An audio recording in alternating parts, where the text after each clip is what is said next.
Hare Krishna. We will read now from the Sri Ishtopanishad, mantra number 11.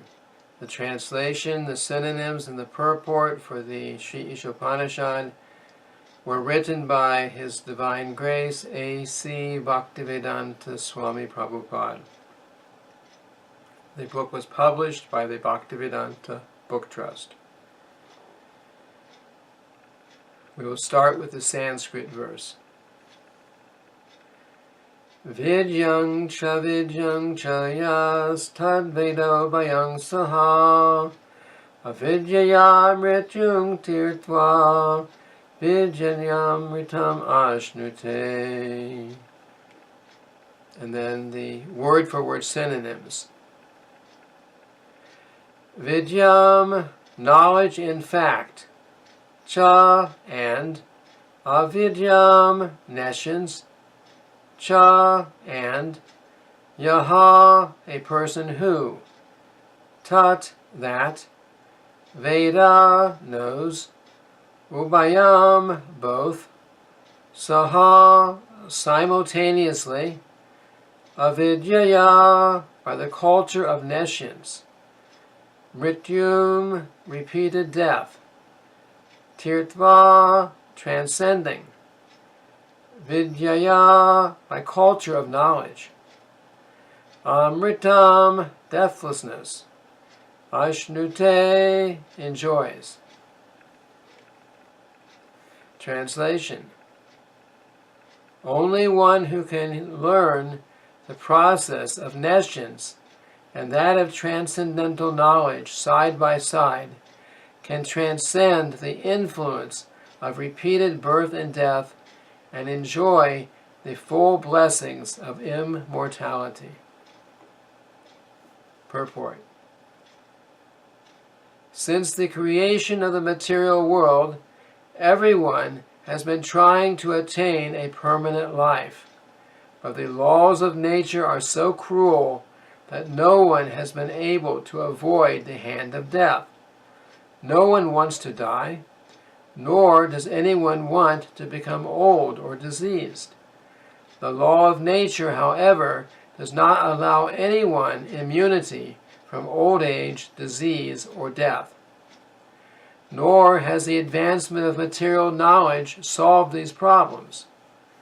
Material science can discover the nuclear bomb to accelerate the process of death, but it cannot discover anything that can protect man from the cruel hands of old age, disease, and death.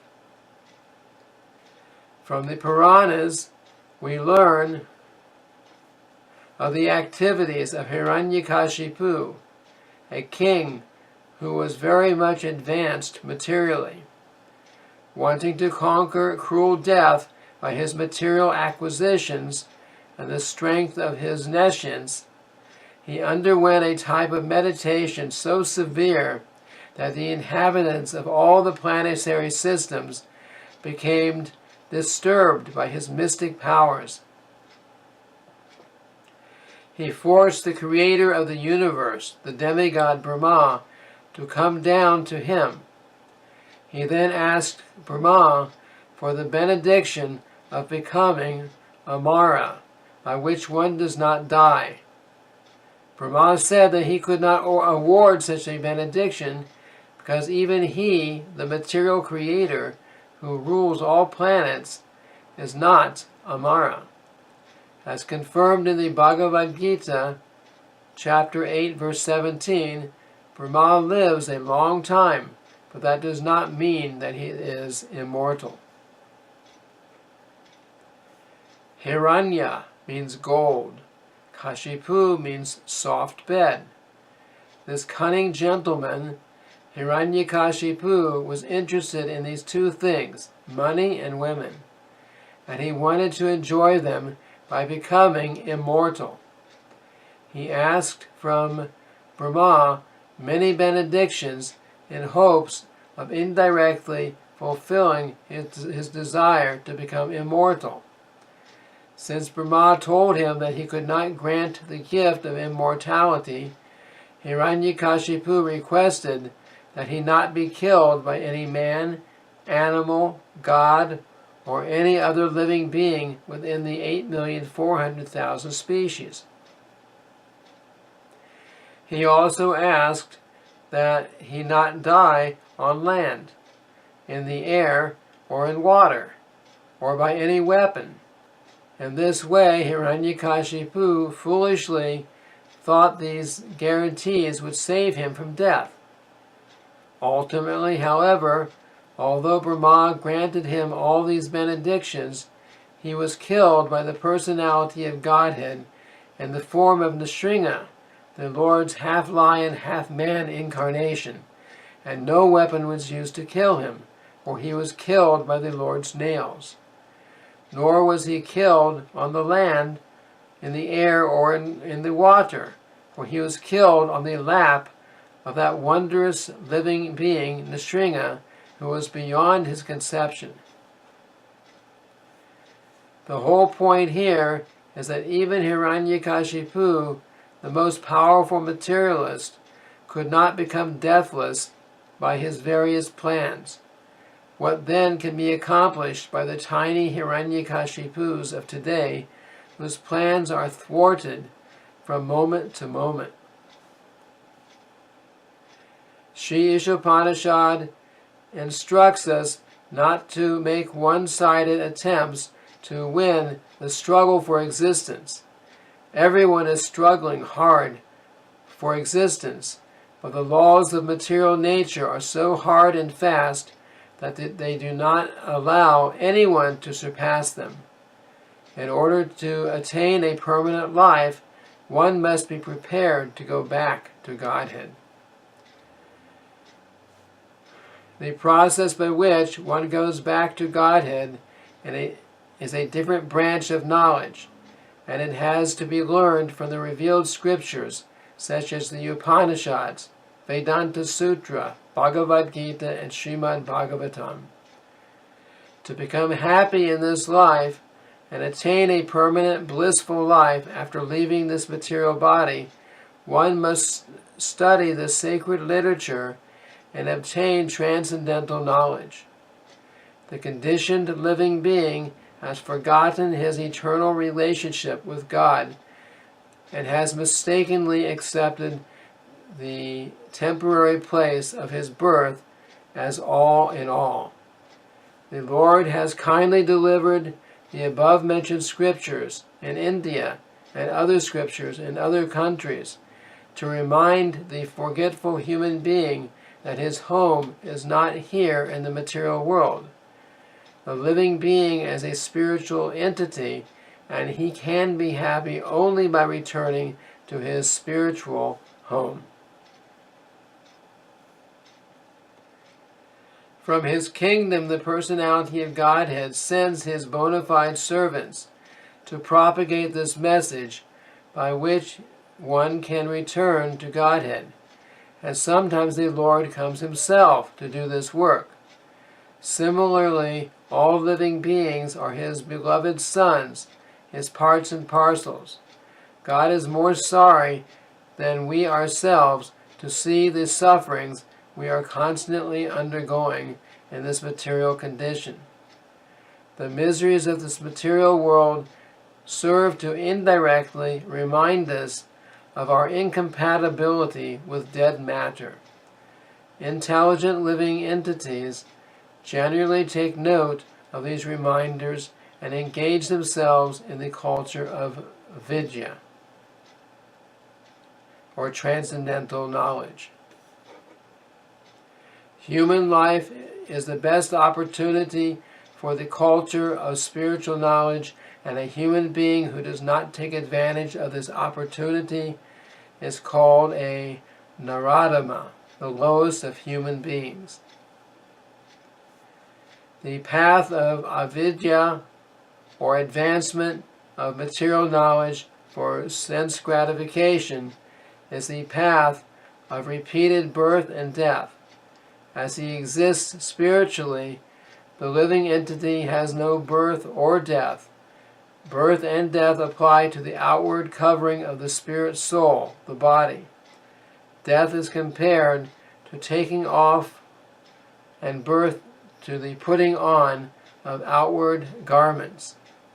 Foolish human beings who are grossly absorbed in the culture of avidya, nescience, do not mind this cruel process.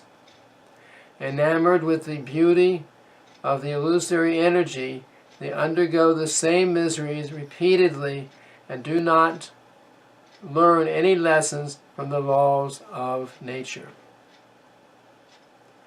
Therefore, the culture of vidya, or transcendental knowledge, is essential for the human being.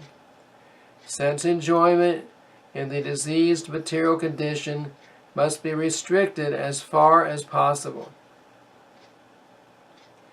Unrestricted sense enjoyment in this bodily condition is the path of ignorance and death.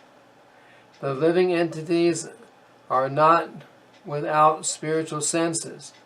Every living being in his original spiritual form has all the senses, which are now materially manifested, being covered by the material body and mind. The activities of the material senses are perverted reflections of the activities of our original spiritual senses. In his diseased condition, the spirit soul engages in material activities under the material covering. Real sense enjoyment is possible only when the disease of materialism is removed. In our pure spiritual form, free from all material contamination, real enjoyment of the senses is possible. A patient must regain his health before he can truly enjoy sense pleasure again. Thus, the aim of human life should not be to enjoy perverted sense enjoyment, but to cure the material disease. Aggravation of the material disease is no sign of knowledge, but a sign of avidya, ignorance. For good health, a person should not increase his fever from 105 degrees to 107 degrees, but should reduce his temperature to the normal 98.6. That should be the aim of human life. The modern trend of material civilization is to increase the temperature of the feverish material condition, which has reached the point of 107 degrees in the form of atomic energy. Meanwhile, the foolish politicians are crying that at any moment the world may go to hell. That is the result of the advancement of material knowledge and the neglect of the most important part of life, the culture of spiritual knowledge. Sri Ishopanishad herein warns that we must not follow this dangerous path leading to death. On the contrary, we must develop the culture of spiritual knowledge so that we may become completely free from the cruel hands of death. This does not mean that all activities for the maintenance of the body should be stopped. There is no question of stopping activities, just as there is no question of wiping out one's temperature altogether when trying to recover from a disease. To make the best use of a bad bargain is the appropriate expression. The culture of spiritual knowledge necessitates the help of the body and mind. Therefore, maintenance of the body and mind is required if we are to reach our goal. The normal temperature should be maintained at 98.6 degrees, and the great saints and sages of India have attempted to do this by a balanced program of spiritual and material knowledge. They never allow the misuse of human intelligence for diseased sense gratification. Human activities diseased by a tendency towards sense gratification have been regulated in the Vedas under the principles of salvation. The system employs religion, economic development, sense gratification, and salvation. But at the present moment, people have no interest in religion or salvation. They have only one aim in life, sense gratification, and in order to achieve this end, they make plans for economic development. Misguided men think that religion should be maintained because it contributes to economic development, which is required for sense gratification. Thus, in order to guarantee further sense gratification after death in heaven, there is some system of religious observance. But this is not the purpose of religion. The path of religion is actually meant for self-realization, and economic development is required just to maintain the body in a sound, healthy condition. A man should lead a healthy life with a sound mind to realize vidya, true knowledge, which is the aim of human life. This life is not meant for working like an ass or culturing avidya for sense gratification. The path of vidya is most perfectly presented in the Srimad Bhagavatam, which directs a human being to utilize his life to inquire into the absolute truth. The absolute truth is realized step by step as Brahman, Paramatma, and finally Bhagavan, the personality of Godhead. The absolute truth is realized by the broad-minded man who has attained knowledge and detachment by following the 18 principles of the Bhagavad Gita described in the purport to Mantra 10. The central purpose of these 18 principles is the attainment of transcendental devotional service to the personality of Godhead. Therefore, all classes of men are encouraged to learn the art of devotional service to the Lord.